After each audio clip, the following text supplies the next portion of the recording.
সিসিইউতে অঞ্জনা কাঁদছেন ছেলে। গত ৮ দিন ধরে রাজধানীর একটি হাসপাতালে চিকিৎসাধীন রয়েছেন চিত্রনায়িকা ও নৃত্যশিল্পী অঞ্জনা রহমান। প্রথমে আইসিইউতে তাকে ভর্তি করানো হলেও এখন সিসিইউতে স্থানান্তর করা হয়েছে বরেণ্য এই অভিনেত্রীকে। এদিকে মায়ের এমন অসুস্থতায় ভেঙে পড়েছেন চিত্রনায়িকার ২৪ বছর বয়সী ছেলে নিশাত রহমান।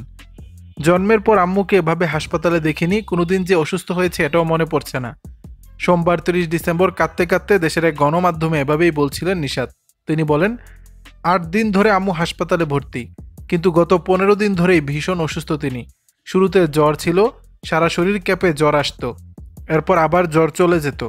ওষুধ খেয়েও জ্বর কোনোভাবেই সারছিল না আম্মুর। পরীক্ষা নিরীক্ষা শেষে জানা যায় আম্মুর রক্তে সংক্রমণ ধরা পড়েছে। এরপর চিকিৎসকের পরামর্শে দ্রুত হাসপাতালে ভর্তি করানো হয় আম্মুকে। প্রথম দুদিন পরিস্থিতি ভালো ছিল না, কিন্তু দুদিন আইসিইউতে রাখার পর এখন সিসিইউতে আনা হয়েছে। গতকাল চিকিৎসক আমাদের জানান ৭২ ঘন্টার পর্যবেক্ষণে রেখেছেন আম্মুকে। রক্তে সংক্রমণ কমে এলেও শারীরিকভাবে ভীষণ দুর্বল হয়ে গেছেন আমার আম্মু। তবে স্বাভাবিক খাবার দাবার শুরু করেছেন। তাকে এভাবে হাসপাতালের বিছানা দেখতে ভালো লাগছে না আমার, ভীষণ কষ্ট হচ্ছে। চিত্রনায়িকার ছেলে আরও বলেন, প্রথমে অসুস্থতার খবর কাউকে জানাতে চাননি আম্মু, ভেবেছিলেন দ্রুত সুস্থ হয়ে উঠবেন তিনি।